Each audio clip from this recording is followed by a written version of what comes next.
Welcome back. Sorry I'm late. It took me about 10 minutes to sign on. The usual Shabbat system issues that seem to happen every week these days. Anyway, welcome back, family. We are going to continue our study in the book of Revelation. We are in the messages of the 144,000. We just finished the first part of those messages in Revelation 14. We also went through the characteristics and the preparation for the 144,000, including the trials and tribulations and the receiving of righteousness that is necessary for them to prepare them to be able to give a message, or as Malachi taught us, an offering in righteousness. Praise the Most High. So we're now looking at the second part of the message. And let's go back to where we were in Zephaniah earlier when we talked about, when the Most High talked about indignation. Okay, so let's look at Zephaniah. And again, we'll go back there and looking at chapter 3 of Zephaniah. I'm going to begin again at verse 8 because this is the key part here. This is Zephaniah chapter 3, verse 8. It says, "Therefore wait ye upon me, saith Yahweh, until the day that I rise up to the prey. For my determination is to gather the nations, that I may assemble the kingdoms to pour upon them mine indignation, even all my fierce anger. For all the earth shall be devoured with the fire of my jealousy." So he says he has indignation with the nations of the earth. These would be Gentile or heathen nations, because there's only two classes of nations in the Bible, that which is Israel and that which is not. And so he's saying, I may assemble the kingdoms to pour upon them my indignation, even all my fierce anger. And then, of course, we saw also that the winds of the four areas, the north, south, east, and west directions of destruction that's coming upon the earth are being held until the 144,000 are sealed. That sealing of the 144,000, among other things, will allow us to be able to have the Father look straight upon us and see righteousness, see no sin. So that when he looks upon us and sees sin and sees no sin, that triggers two things: our deliverance and the destruction of the wicked. Okay, triggers two things: our deliverance. In fact, Daniel chapter 12 and verse 1. Daniel chapter 12 and verse 1. Notice what it says, Daniel 12 and verse 1. And it actually is dovetailing from Daniel 11. As I mentioned many times, Daniel 10, 11, and 12 are one event. Gabriel is sent with a message from the Messiah, like we know that now that works, from the Father through Messiah. Gabriel is sent with this message to Daniel. The message takes up chapters 10, 11, and 12. Okay, it's all of that is the message from Gabriel to Daniel. And so what we're going to read here in Daniel chapter 12, verse 1 is a continuation of what was being told Daniel in chapter 11. But notice what it says here in Daniel chapter 12, verse 1. "And at that time shall Michael stand up, the great prince which standeth for the children of thy people.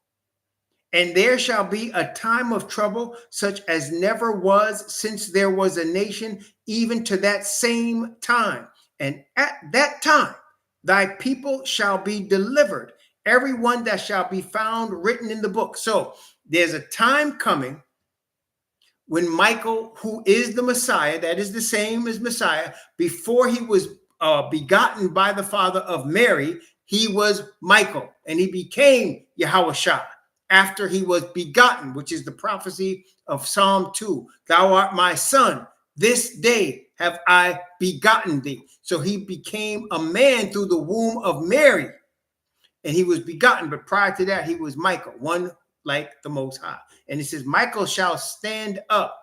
We know that Hebrews chapter 1 tells us, among other places, that the Messiah sits at the right hand of the Father. Again, Psalms 2 says, sit thou at my right hand until I make thine enemies thy footstool. So Messiah sits at the right hand, all powers, subjects, and angels and everything being subject to him at the right hand of the Father. But this scripture is telling us there's going to come a time when he stands up, which also happened in Acts chapter 7, when Stephen was being martyred. One of the last things he said, I see heaven open and Messiah standing at the right hand of the Father. Standing means there's judgment coming, which is what we read earlier in the book of Revelation when it says, the hour of his judgment is come. This is the same time. The hour of his judgment is come. So he is standing up because it's judgment time. Okay, he's standing up because it's judgment time, and there shall be a time of trouble such as never was, which goes with what we read in Revelation chapter 7. Hold the winds until we have sealed the servants, right? So he stands up, the winds are being let go, and the servants are sealed. Does that make sense? Everybody follow me? I know there's a lot there, but we read all that, and I'm saying this so that we can review that. So it says, hold the four winds that should hurt the earth until the servants of our God are sealed in their foreheads. Then it says here, Michael will stand up. And when he stands up, the winds are let loose because the servants are sealed. And there shall be, because of that, a time of trouble such as never was since there was a nation, even to that same time, which is why I make a very bold statement. I admit it's a bold statement, and yet it's the truth. In 7 years and 8 months, there'll be no more United States. In 7 years and 8 months, there'll be no more Gentile kingdom. In 7 years and 8 months, the entire government religious system will be destroyed. It won't exist anymore. The beast and his image and the false prophet will be destroyed. It will not exist anymore. So it says the time of trouble such as never was. That is a system is going to be completely destroyed. That has never happened before. Where you have an entire world system, a world system of government based in the United Nations, a world system of finance based in the world banking system led by the Federal Reserve System, a world system of religion controlled by the three Abrahamic religions, Christianity, Judaism, and Islam. That whole world system will cease to exist. Okay, I know it's bold. I know it's problematic for many people, but the truth is still the truth. I read somebody say yesterday, just because you hate the truth doesn't stop it from being the truth. Just because you don't like it doesn't stop it from being the truth.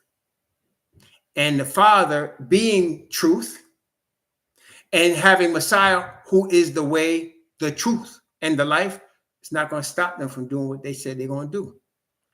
Okay. At that same time, Michael stand up. There shall be a time of trouble since as never was since there was a nation to that time. But then it says, and at that time, thy people. Who is thy people? Remember now, Gabriel is talking, and he's talking to Daniel.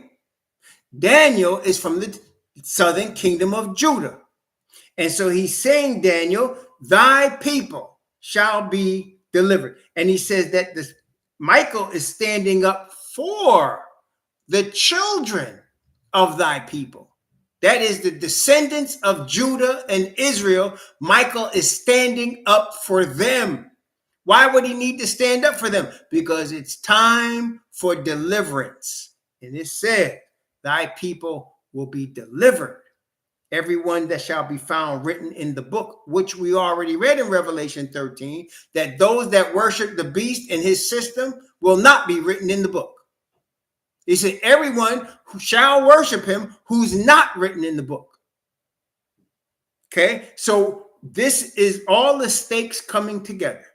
The 144,000 being sealed, the winds of destruction being let loose, the 144,000 and those with them being delivered. Okay, now let's talk about that for a moment. Noah and the time period in which he lived is, in one sense of the Bible, described like the time of the end, like the time of the end for us, as it was in the days of Noah. So that the time of Noah is a object lesson for our time. Noah preached a message for 120 years. He preached it to the whole earth. But it was only Noah and 7 other people, which represented his family, that were on the ark when the destruction actually came. So that only Noah and his family were delivered from the destruction. So it was Noah and 7. The Bible is a book of different types of numerical meanings: 40, 12, 70, different types of numbers that mean stuff. 7 is one of those numbers. 7 means rest. It means completeness, perfection, which is completeness. So you had Noah and the completeness or the perfection of those that were not Noah. Does that make sense, y'all? You had Noah and the completeness of those not Noah. So then you have the 144,000, and you will also have the completeness of those not them, which includes women. Because, as you know, Noah and his wife and his sons and their wives.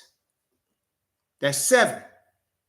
So you have women that trust in the message, and you have other family that trust in the message, brothers and sisters.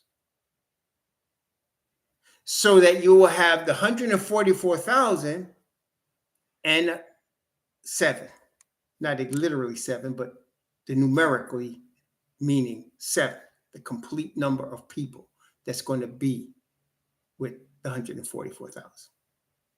Does that make sense, y'all? So what we have so far is the first part of this last warning is an everlasting gospel. Worship the Creator. Worship the Creator. He made heaven and earth, the sea, and the fountains of waters. Don't worship Babylon, which means do not be confused or involved with man-made religion. Man-made religion. In fact, everything on the planet Earth, which is big, right, that's made by man will cease to exist. Let me say that again. There is nothing that man has made on the planet that will exist in the coming kingdom. Everything made by man will cease to exist. Things made by the Father will exist forever. Things made by the Father will exist forever. Things made by man, whatever you can see, touch, or feel, or understand, that was made by man, will cease to exist forever. There'll be no more Gentile rule. That's of man. There will be rule of Israel. That's of Father Yah. There'll be no more death. That's from the devil through man. There will be eternal life. That's from Father Yah. There'll be no more buildings, roads, bridges, towns, states, countries made by man. It won't exist anymore. This whole system and everything with it, that anything that man has touched will be non-existent. It won't exist anymore. Okay? It won't exist anymore. Anything made by man.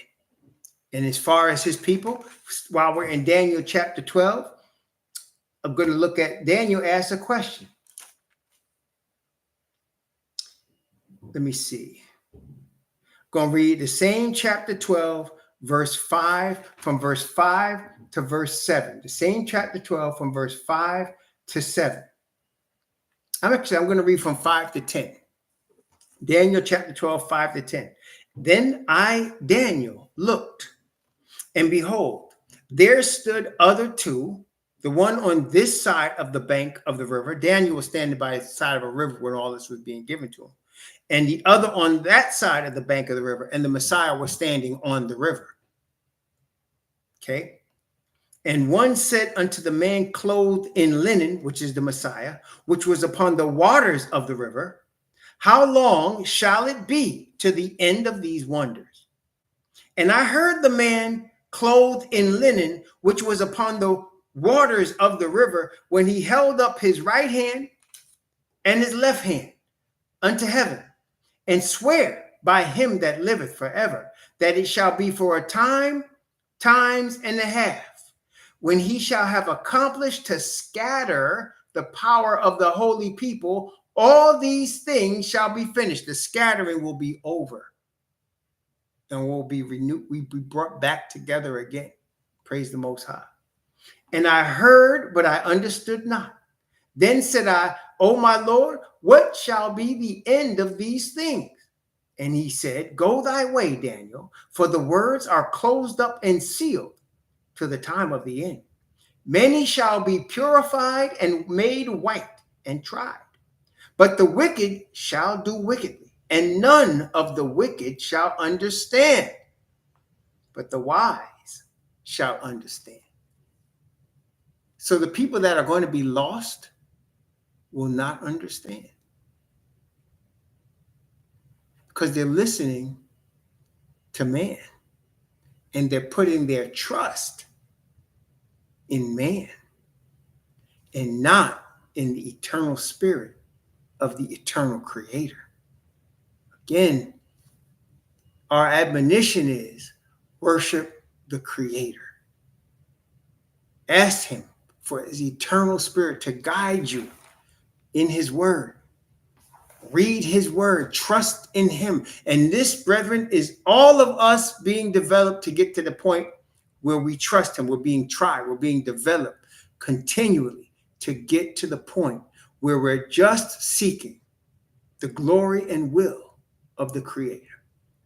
And it's a lot for us because we stiff-necked, right? And that, in that sense, that's one of the reasons the Israelite people are the chosen people. He said, if I'd have gave this to anybody else, they'd have been running with it. But y'all so hard-headed and stiff-necked, it's amazing. What am I going to do with y'all? So he takes the most hard-headed and stiff-necked of the people of the planet, and he shows his grace among them. And they are examples to the rest of the nations of the grace of the Father. These are the people that he has chosen. And we are learning to put all our trust in his word and his spirit, which is eternal. Praise the Most High. It's never going to die. The Father never will die. His word never die. His promises never die. Okay? But he uses us as examples to show what he can do with a stiff-necked people. But the thing these stiff-necked people have at the end of the day is they trust the creator versus the ones that are rebelling against him to make man their God in man-made religion, in man-made entities, and man-made systems. That's not going to make it. It's not going to make it. Praise the Most High. Jeremiah chapter 30. Jeremiah chapter 30. Remember, he said, I'm going to destroy all the nations in my indignation and my fierce anger. Remember he said that? That was, we read in Zephaniah. Okay. And then he said, there's going to be a time of trouble such as never was, but my people are going to be delivered. This is Jeremiah chapter 30. I'm going to read verse 10 and 11. Jeremiah chapter 30, verse 10 and 11. Therefore, fear thou not, O my servant Jacob, saith Yahweh. Neither be dismayed, O Israel, for lo, I will save thee from afar, and thy seed from the land of their captivity. We are now, all of us, in the land of our captivity. All of us. And Jacob shall return, and shall be in rest and be quiet, and none shall make him afraid. For I am with thee, saith Yahweh, to save thee. Though I make a full end of all nations, whither I have scattered thee, yet will I not make a full end of thee, but I will correct thee in measure, and will not leave thee altogether unpunished. So the whole Babylon system, all of the nations that you see will cease to exist. There'll be no more Germany. There'll be no more United Kingdom. There'll be no more Ireland. There'll be no more Greece. They won't exist anymore. There'll be other people there, and they'll have new names. There'll be another set of people that are ruling those places, and they'll be ruling in righteousness. And there will be formerly people of this planet that were poor, cast down, and nobody paid attention to. But they will rule in that kingdom. Praise the Most High. See? So everything that man has bled for and fought for and murdered for won't exist anymore. Very shortly. Okay, very shortly. And the only thing stopping the final destructions from coming is the preparation of us to receive the powerful seal of the Father, which would cause us to be looked upon as righteous and justified before him. Praise the Most High. And Moses and Elijah and Enoch are examples of what the Father's grace can do when a human being surrenders to him and decides, I'm going all in. All my chips are in the middle of the table with Father Yah. I'm going all in. They're examples of what happens when you do that. That's right. The high will be low and the low will be high. The first shall be last, and the last shall be first. One more. Isaiah chapter 61. Isaiah chapter 61. Actually, I'm going to stay in the witness of Isaiah for a couple of things here. Isaiah 61, I want you to notice what it says here. I'm going to start at verse 1 of Isaiah 61. I'm going to start at verse 1, and I'm going to read down to verse 11. It's only 11 verses, the chapter. Isaiah 61 from 1 to 11. Notice what it says. The Spirit of the Most High Yahweh is upon me, because Yahweh hath anointed me to preach good tidings unto the meek. He hath sent me to bind up the brokenhearted, to proclaim liberty to the captives, and the opening of the prison to them that are bound, to proclaim the acceptable year of Yahweh, and the day of vengeance of our Most High, to comfort all that mourn. Again, we know that this is a jubilee. This is the language of a jubilee.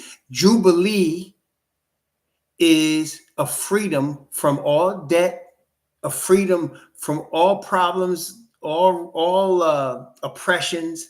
Jubilee is a return, right? So this is what this is, to proclaim acceptable year of Yahweh. Verse 3, to appoint unto them that mourn in Zion, to give unto them beauty for ashes, the oil of joy for mourning, and the garment of praise for the spirit of heaviness, that they might be called trees of righteousness, the planting of Yahweh, that he might be glorified. And they shall build the old waste places. They shall raise up the former desolations. They shall repair the waste cities and the desolations of many generations. Now watch verse 5. And strangers shall stand and feed your flocks. The sons of the alien shall be your plowmen and your vine dressers. But ye shall be named, you Israelites, priests of Yahweh. Men shall call you ministers of our Most High, and ye shall eat the riches of the Gentiles, and in their glory shall ye boast yourselves. For your shame ye shall have double, and for confusion they shall rejoice in their portion. Therefore in their land they shall possess the double. Everlasting joy shall be unto them. For I, Yahweh, love judgment. I hate robbery for burnt offering. I will direct their work in truth, and I will make an everlasting covenant with them. See, that's why it's called the everlasting gospel. Praise the Most High.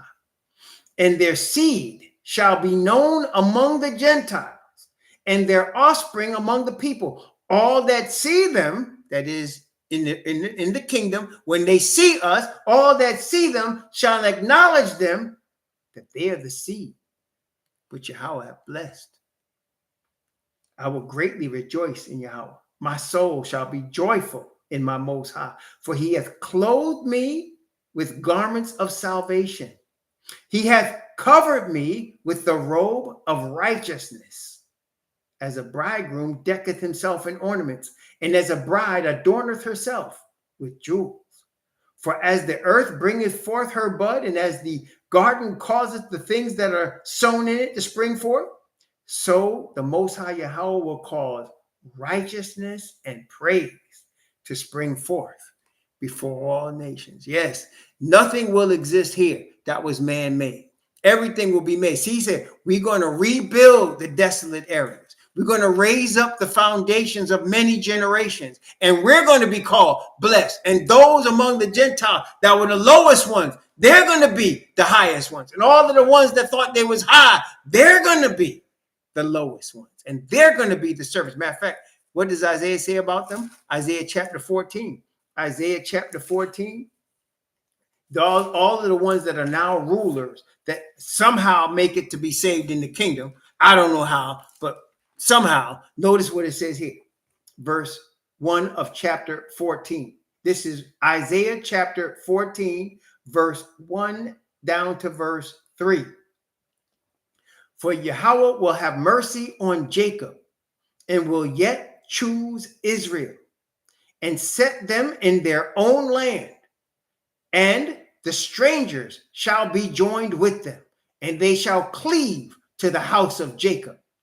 And the people shall take them and bring them to their place, and the house of Israel shall possess them in the land of Yahweh for servants and handmaids. And they shall take them captives, whose captives they were, and they shall rule over their oppressors.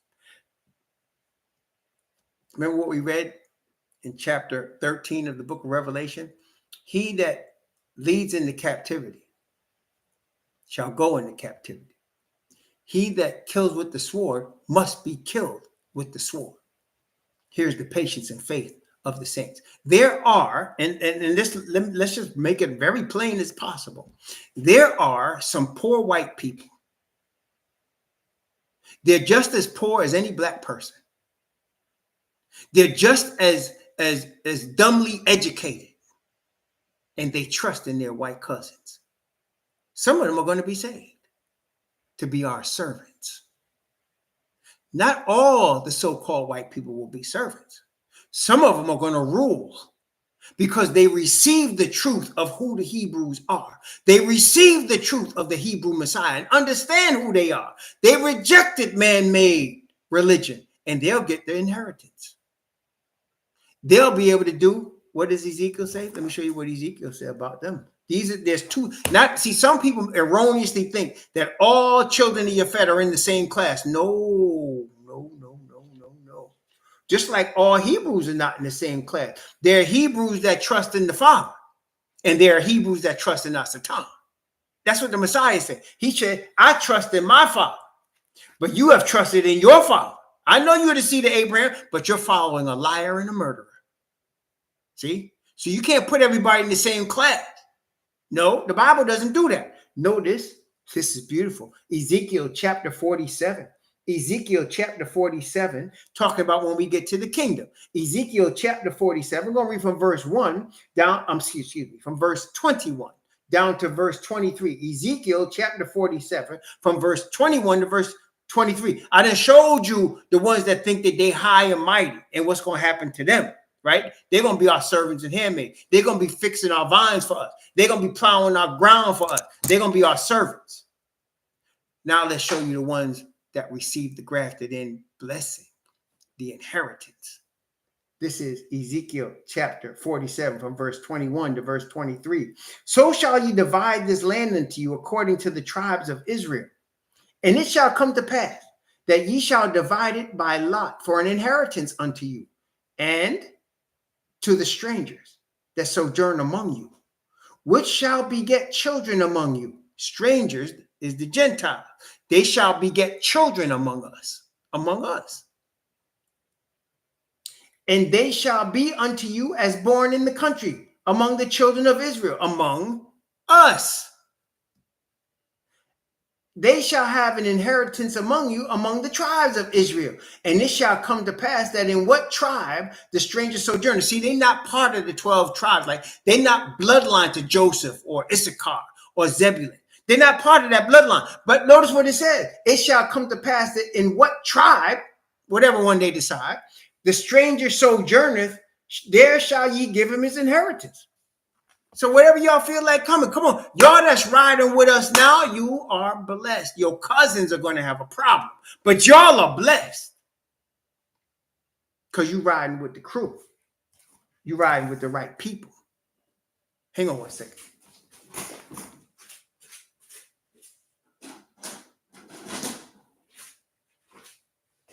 I don't like the way that light is looking, so I wanted to change it. Yeah, you're riding with the right crew. You sitting shotgun with us. You're riding shotgun with the right people. See? But some of your cousins, the ones out here running around with these Confederate flags, these ignorant ones living in poor places and still trusting in their orange man, some of them are going to be somehow delivered to be our servants. And they'll be glad to do it. They'd rather be our servants than where their cousins are going. Right? Praise the Most High. Well, praise the Most High. But some are going to be able to hang out with us, get land with us, have children among us, and be like the fam. Praise the Most High. Amen. So now you know the story. Let's go Revelation chapter 14 and look at the second message. So we got the first one, worship the Creator. That's your religion. For those of you that are looking for a religion, the religion is the Creator. The religion is the Creator. Praise the Most High. It's not a church denomination. It's not Christianity. It's not any of the Abrahamic religions. It's the Creator. Just one. And he has one people. Learn that. Learn that for your own blessing. Praise the Most High. When Paul say, they that are Abraham, that they that have the faith of Abraham are Abraham's seed and are heirs according to the promise, that's what he's talking about to those Gentiles that receive the truth of the Hebrews from the Hebrew Messiah, the way. Praise the Most High. Okay, Revelation chapter 14.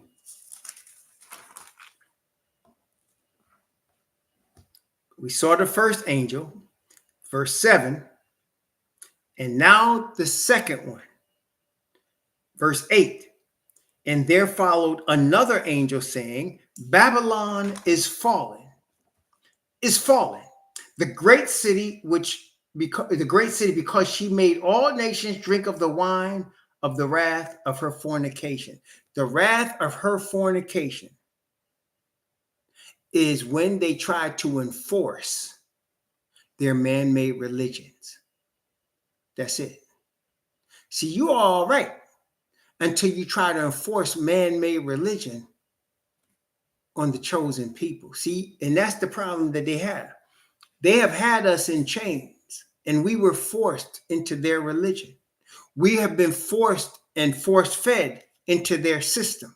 We have learned to believe in their system, so much so that we really think, some of us that are Hebrews, that we're Americans. You really believe that? You really believe you have all the same rights as the children of your fat? You don't. Those of us that are awakening, one of the parts of us awakening is we throw off that brainwashing. We revere the Creator above all. That's part of the awakening. But all of us have been brainwashed into believing into a system that was never built for us. So let me ask you, when the United States was formed, Benjamin Franklin, and Thomas Jefferson, George Washington, James Madison, and these cats, when they created what's called the Bill of Rights, do you really think they included the slaves in that? That was their intent, to include the slaves? Do you really think when they created the Constitution of what they called the United States, which then was 13, do you think really that they intended that the slaves should be included in that? And then when they made the 14th Amendment that made former slaves citizens, and now they have a 3 strikes law, so that if you're convicted of a felony, you can no longer vote. You think that's done by accident? If you're convicted of a felony, you can't vote. You could have paid your dues, you could have done your time, paid your quote unquote debt to society, and when you come out, you can't vote. You have no say in the government that claims you're a citizen of. That was purposely done. So that and if you listen, the so-called conservatives of the United States, they believe in the original meaning of the Constitution. Am I lying to you? So they appoint judges that go back to what the original meaning was. That's what they believe. They don't believe in trying to add to it or take it. They want what the original founders intended. That's their argument. What the founders intended is what we want to go to. That's why they call this whole states' rights thing. What the founders intended. Well, we know, we just proven the founders never intended for the slaves to be equal with the slave owners. Never intended that. That wasn't their intent. And they're going back to that now as we speak, which is their own destruction. So the Bible says Babylon has fallen. That means what did I just say a few minutes ago? This whole system is about to cease to exist. Your cup is filled. The times of the Gentiles, as the Messiah taught us, has been fulfilled.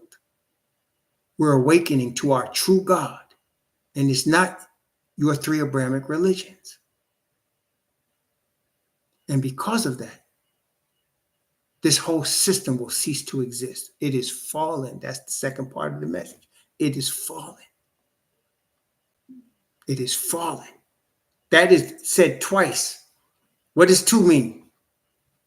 What does 2 mean? Joseph told the Pharaoh, the Most High gave you this dream twice because it's a thing established by the Most High. That's right. It's established by the Most High. That's right, Brother Mark. And Solomon, the Most High appeared to him twice because it's established by the Most High. So he says, Babylon is fallen, is fallen. In other words, there is no turning back. It's going to be accomplished. There is no repentance from it. It's done in the eyes of the Father. It's guaranteed. That's right, Akawamba. It's guaranteed. It's done. Unlike man, when the Father gives a word, he accomplishes his word. You know, we have a saying that came out of the Hebrew community. You probably heard it. We'll say like this. Word is born. You ever heard that? Word is born. You ever heard that term? Word, and that stands for word is bond. What does that mean? Word is bond. You ever thought about that? Y'all heard the saying before, right? Word is bond. What does that mean? That means it's been spoken, it's going to be done. That means it's been spoken, it's going to be done. Word is bond. Word. That's true. It's been spoken, it's going to be done. Well, the Father, word is bond. Word is bond. It's been spoken. It's going to be done. There's no stopping. He don't change. His word is bond. He don't promise something and it don't happen. When he says it's coming, it's coming. Word is bond. And now, brothers will say, to make you believe what they're saying is true. Man, I got you. Word is bond. I got you. I'm going to hold you down. I got you. Okay. Now, brothers might renege on that. Our Heavenly Father doesn't. When he says it, it's going to happen. He speaks it, it's going to be done. So he said, Babylon is fallen, is fallen. And the reason it is fallen is because it made all nations drink of the wine of the wrath of her fornication. It made all nations drink of its man-made system. Everybody wants that almighty dollar. Everybody wants to be involved with power. There was a song I was listening to from the 70s, and it was going something like this. Why do we have to live why do we hate each other? Why can't we just love each other? And I said, poor brother, you just don't understand. Because as long as there is greed on earth, as long as someone wants power over another group or people, it's never going to be okay. It's never going to be okay. You understand? It's never going to be okay. And so they can tell you, we could all live together in harmony. No, we can't. And the reason we can't is because inside of man, there's this thing called greed. And as long as greed exists, greedy people will exist. And as long as greedy people will exist, you will never get better. It will never get better. Okay? As long as there is one group that wants power over other groups, as long as there is somebody vying for power, and there's always that, it's not going to get better. Okay? It's not going to get better. Okay? It's going to get worse. Because these things are like poison. They just get worse and worse and worse, like a cancer that spreads. Greed, lust for power. Why do you think we have a president of the United States? What, you think the president just wants to do right by the country? Wake up. The brother wants power. I don't care who it is, whether it's Hillary Clinton, Barack Obama, Donald Trump. It don't matter who it is. What they looking for? Power. And they won't rest. They'll spend any amount of money, promise you anything to get power. Okay? That's right. There's never enough. You would think that a person that's worth several thousands of millions, $1 billion is 1,000 million. That means $1 million 1,000 times. So if you're worth 100 billion, 50 billion, 60 billion, money you can't spend in several lifetimes if you wanted to, money that you could use to feed the whole world and have nobody hungry or homeless, you still want more. Because it's a disease called greed, and it will never go away. And man can never handle power. Man can't handle it. It's not made for man to handle. Man is supposed to live in harmony. The Most High created us to live in harmony, not one wanting to rule over the other. But that can't happen as long as there's greed and lust for power on the earth. That will cease in 7 years and 8 months. It will stop forever. It will never exist anymore. There'll be no more greed. Everybody will have. Nobody will be without because everybody's sharing. There'll be no more lust for power. Everybody will worship the Father and the Messiah. Nobody will want to be king. Everybody wants to be a servant because everybody wants to help each other. There'll be no need to worry about police because nobody's going to try to hurt each other. Everybody's going to love each other.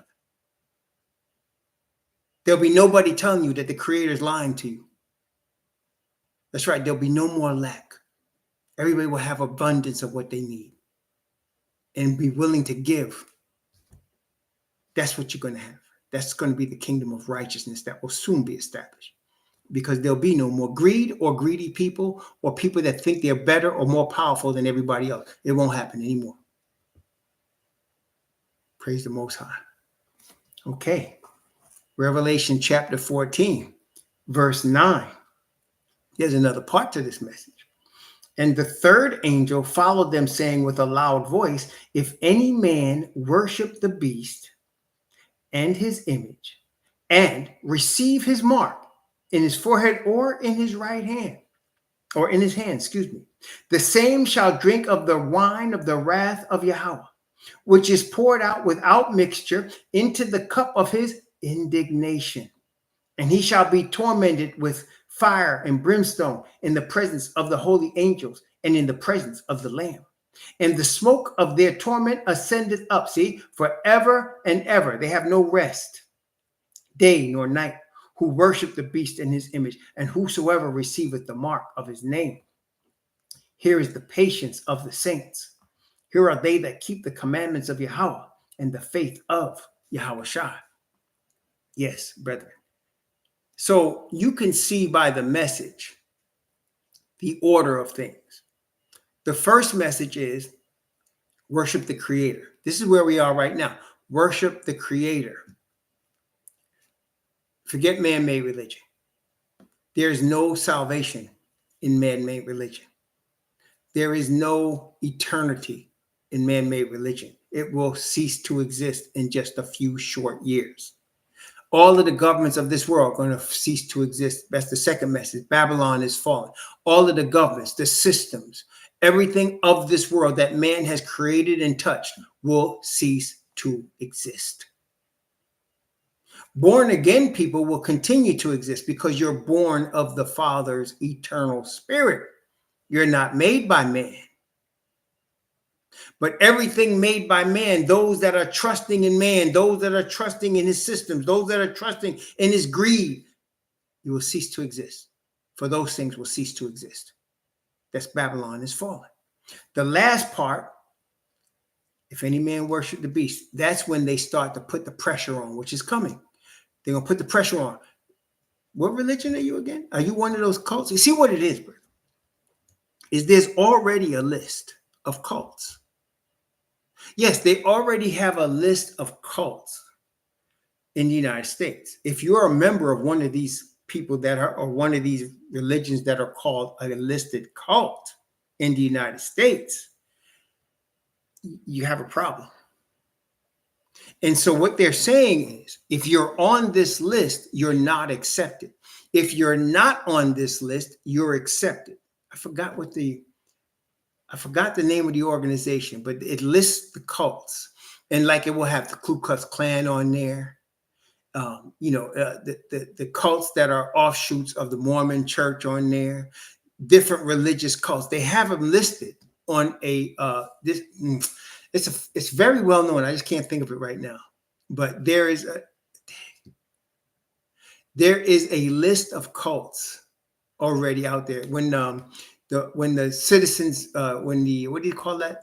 The white citizens, thank you, Stephen Kelly, that's it. The Southern Law Center has a list of cults. The White Citizens Council was on that list.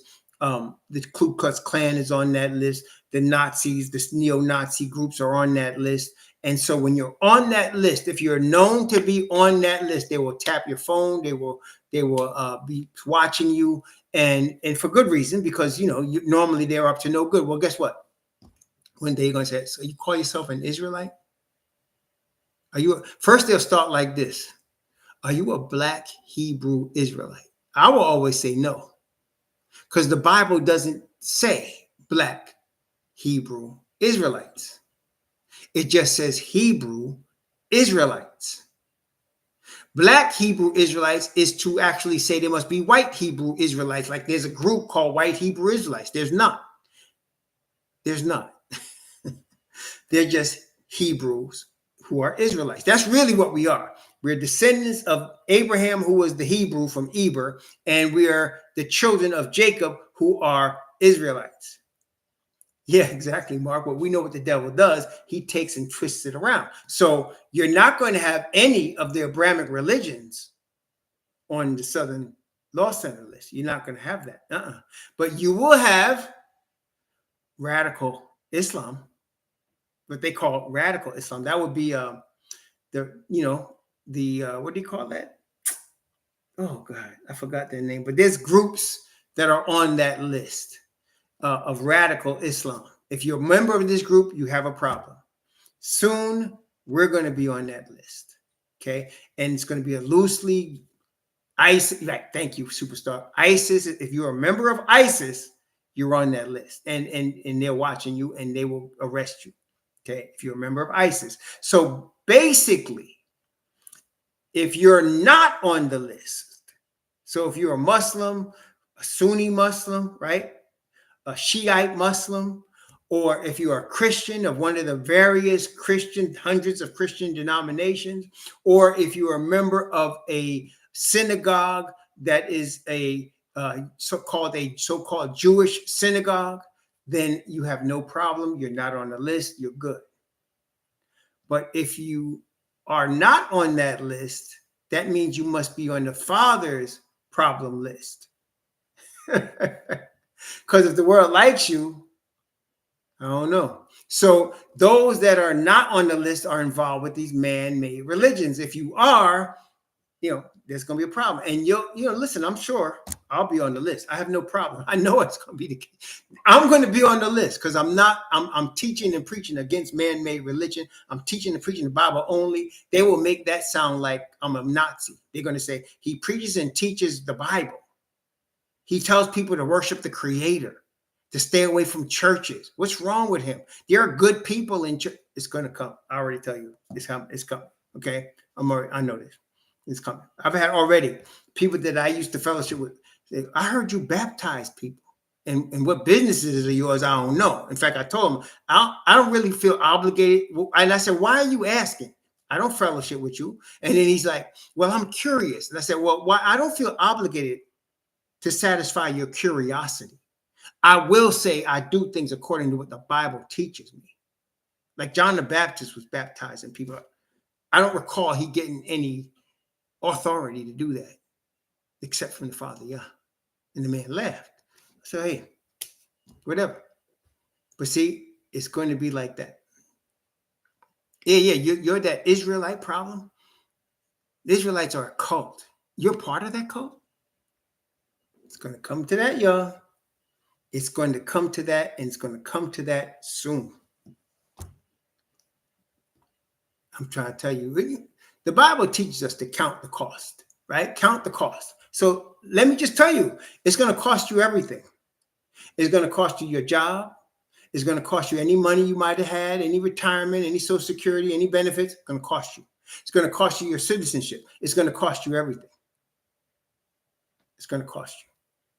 Okay? Praise the Most High.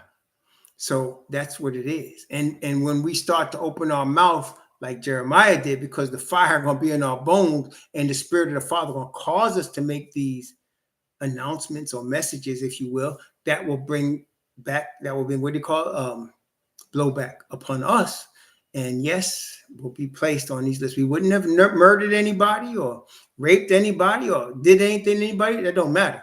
It's the spirit of the man-child that will cause the problem with us here. See, it's the spirit of the man-child. Okay, praise the Most High. Revelation chapter 14. And here's the patience of the saints. Again, patience meaning we bear long with them.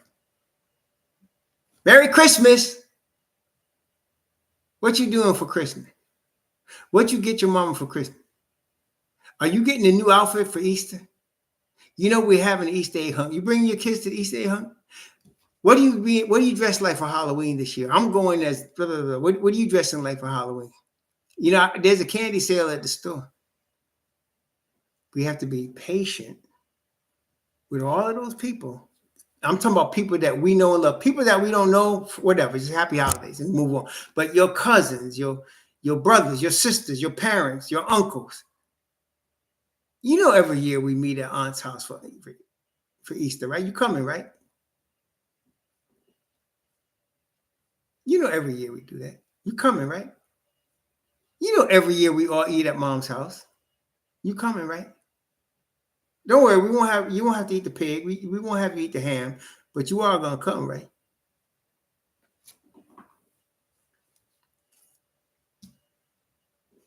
See? Praise the Most High.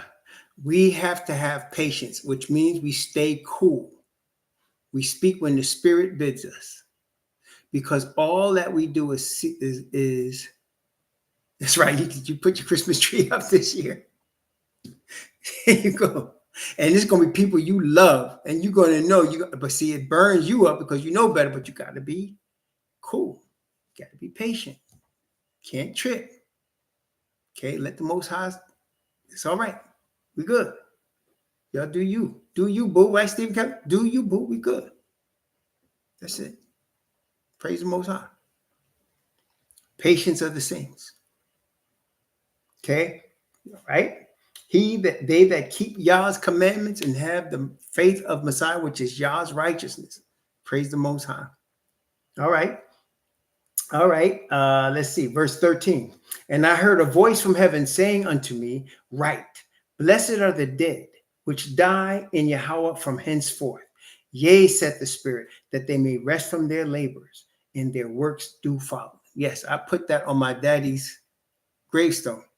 I put that verse there because I wanted the people that come there to see that they may rest from their labors, and their works do follow. What does that mean? That means he's putting to rest people that he's trying to save. They're people that they're just too steeped in the brainwashing to learn at this stage. So in order to save them, he allows them to die. Because he knows when he resurrects them, they're going to be made new and everything's going to be new and they're going to see everything in beauty and power, right? But in the meantime, he lets them rest. Matter of fact, doesn't it say that in Isaiah? I believe it does. Let's make sure I got that right. It says that in Isaiah. I believe it does.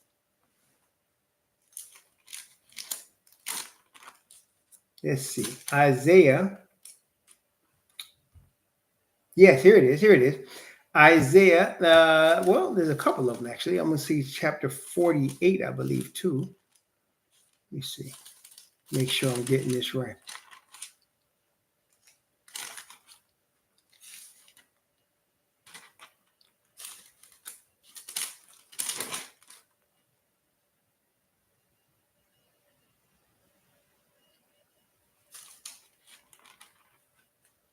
Man, hold on one second.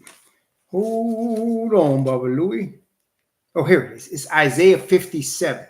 Isaiah 57. Let me look. Brother Mark might already put it down.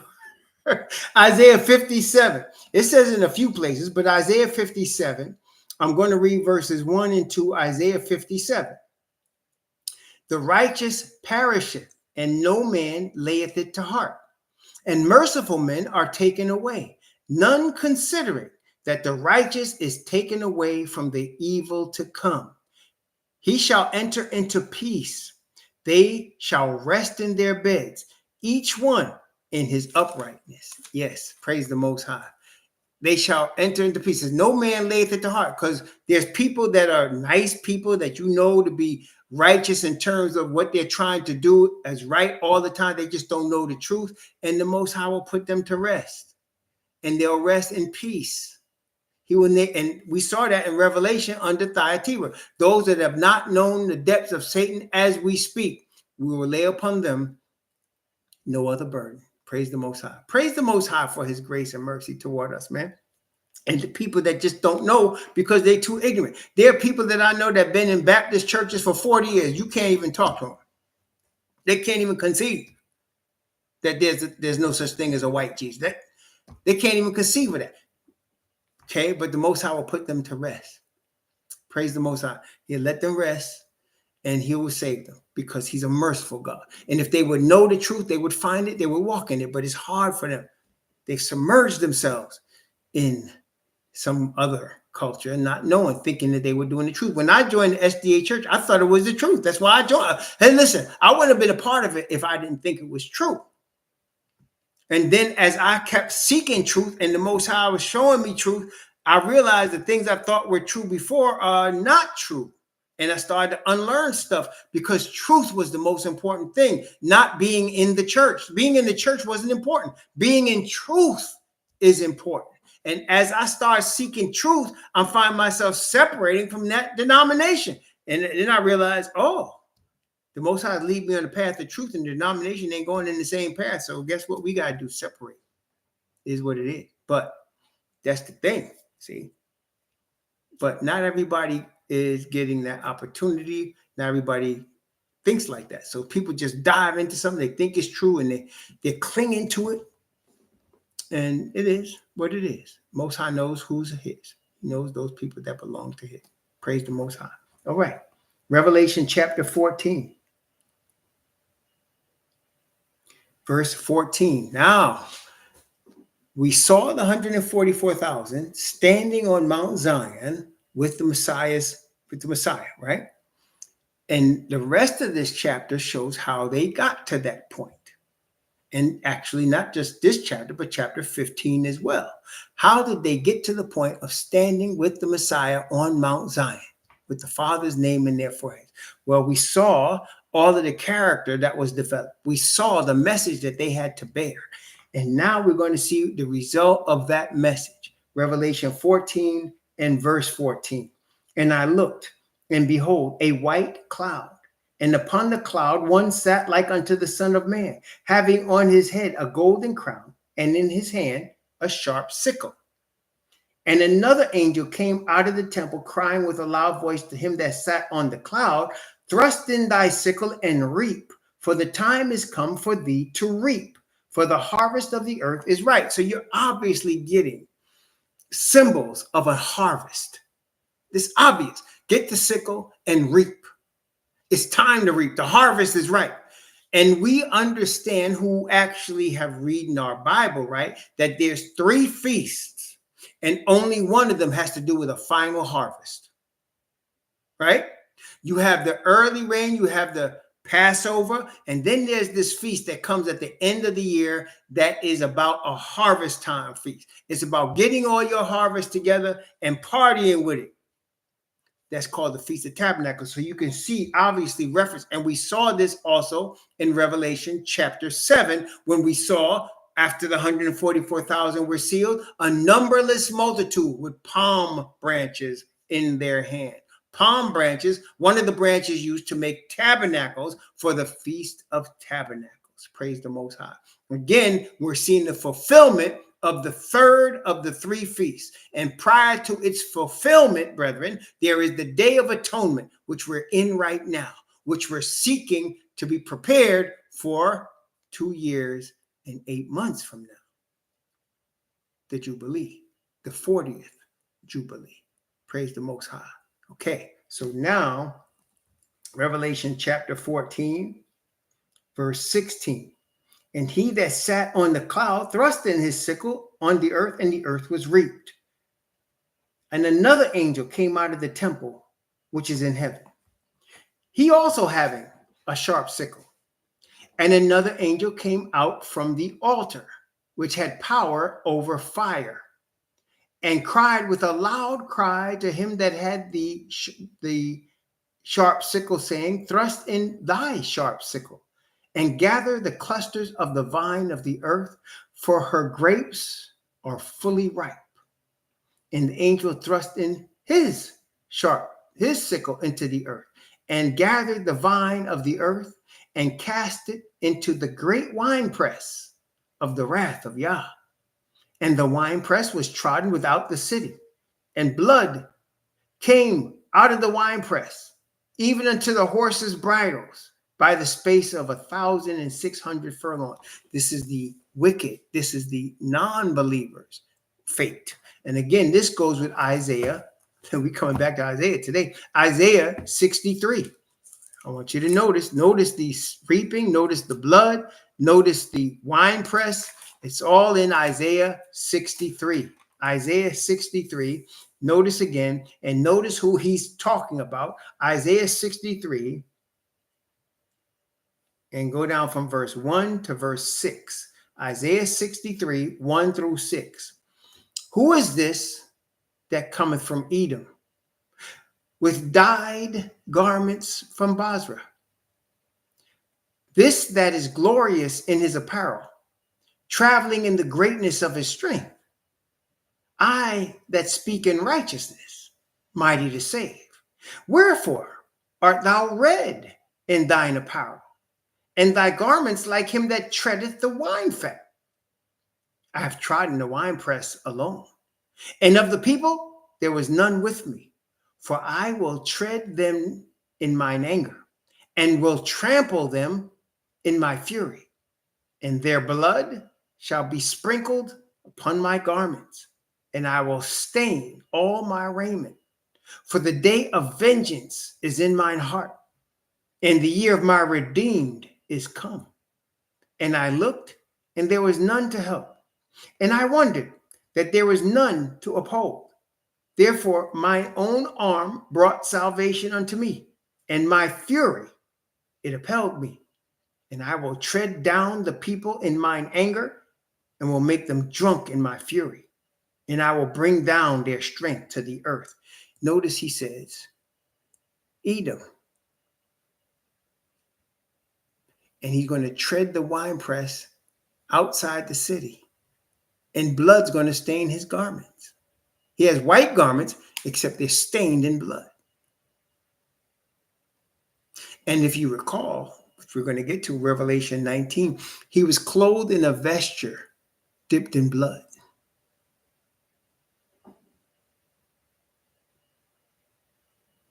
Isaiah 63, Revelation chapter 14, I submit to you, is the same event. It's the same event. Isaiah is telling you who he's going to trample. Revelation is telling you they're getting trampled. After he redeems his people, these other people are getting trampled. Lots of them. Isaiah is telling you it's Edomites that are being trampled outside the city. You get the whole picture? Praise the Most High. I want to make sure everybody knows I just read this. I didn't make it up. I just read it. It says, cometh from Edom, with dyed garments from Basra. Yes, he's not playing. He's not coming light and quiet either. He's coming with noise. And he's got some business to take care of with some people that's on his land that are Edomites. And we know more specifically from the sex of Edom, Amalekites, don't we? Amalekites from Edom on his land. And he has a problem with them. And they're going to have a problem with him. Yes. Here we go, brethren. Very shortly. And all that fighting they're doing over there, all that fighting for lust, for power and land, all that blood that's being shed. For what? So they can get a land that they claim is theirs that's not? Okay. You do that. It's about to be over. Very shortly. It's about to be over. Now, we're going to stop here today because chapter 15 and 16 needs to be done together. And we're going to come from chapter 14 and break into chapter 15 because it's going to give us another view. Okay. And so we'll see that. Praise the Most High. Praise the Most High. May the Most High bless you and keep you.